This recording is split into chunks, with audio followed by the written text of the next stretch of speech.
Trời. Trời về ruột.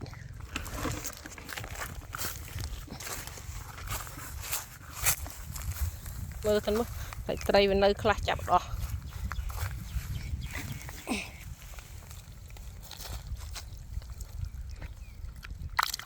Thì canh điện. Ôi dồi. Bạch tức mới chia ruột ở.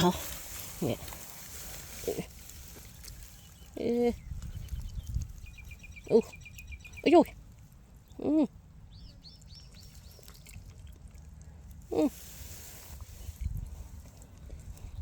Mấy đừng.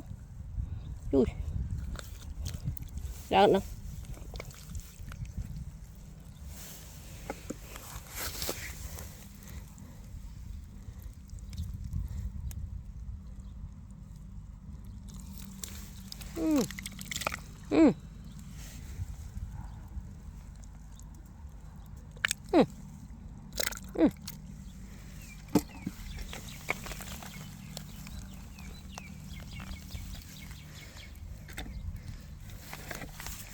Dứt bạch về một lửa từ trời về chậm oa ná buồn là một mơ trời lại mất này.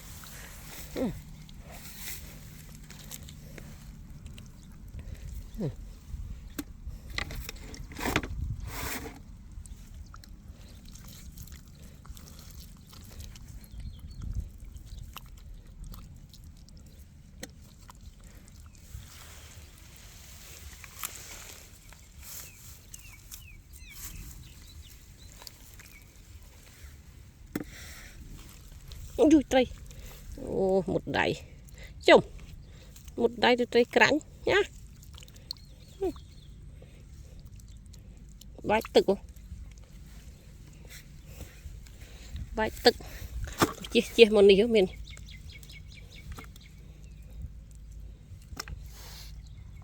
Ồ nè.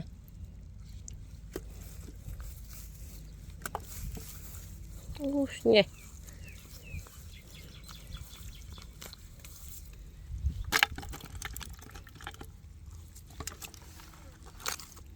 Lọc trời cắn.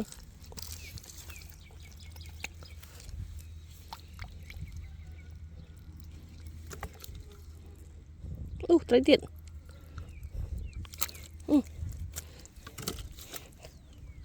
Cái mồi thì lớn các bạn.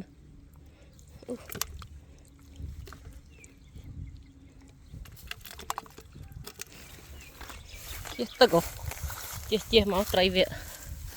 Đó nè. Bạch tức ngày mình. Bạch bài rồi.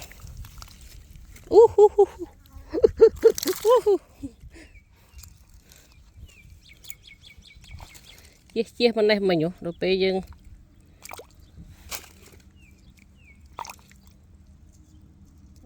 trời này. Ui ý này nó so trời lòng bánh nan này tiền mà màu mỡ ọt khơi trời này gái trời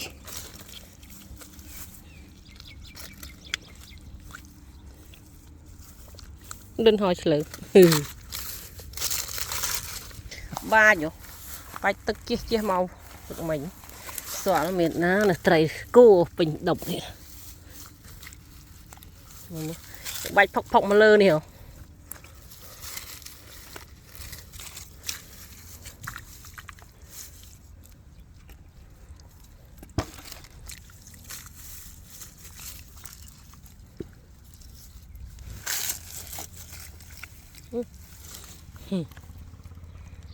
này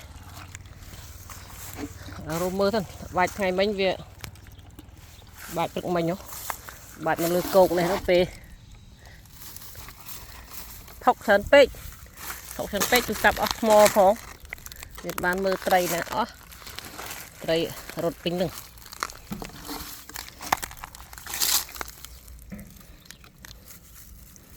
nè dừng vôទឹកmình bạch mà nó mình thấy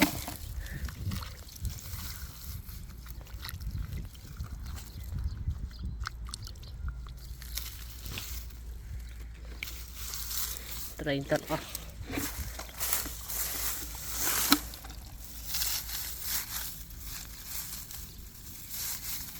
mình giúp con đau mà chập tay bài tức mà đạn nhiều trời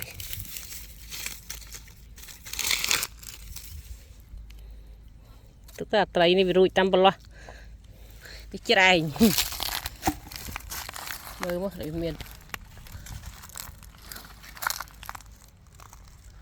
trời bị rụi tâm bò cái chài máu nịu chanh máu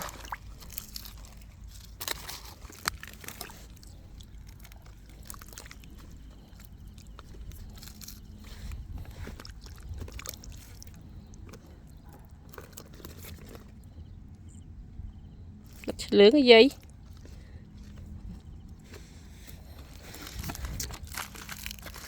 nè đấy mạnh thình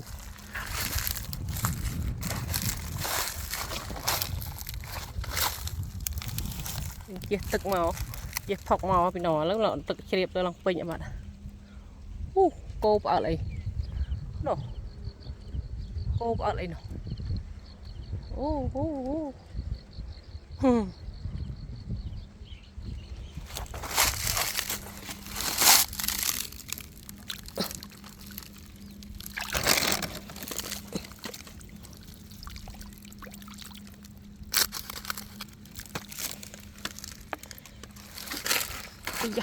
đừng thôi bạn 45 thì ở đấy nó mới ở hè bên đấy khơi phọc phọc ọ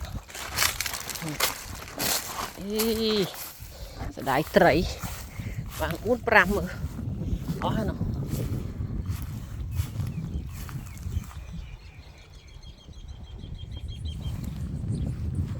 cô rụt lâu rồi cho đồ mò mồi nụ cô rụt lâu rồi cho ôi tôi liền trầy san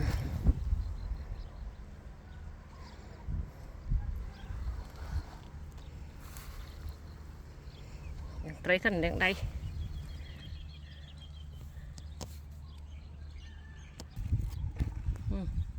vừa liền thầy hai này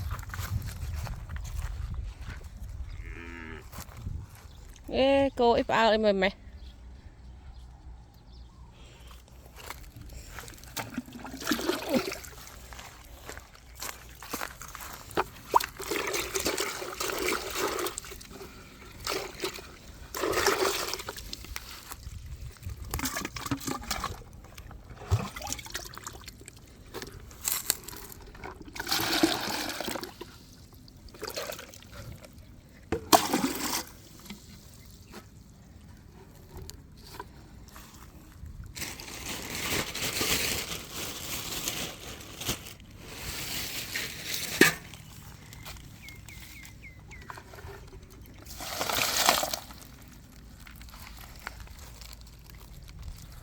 đây đang thật kìa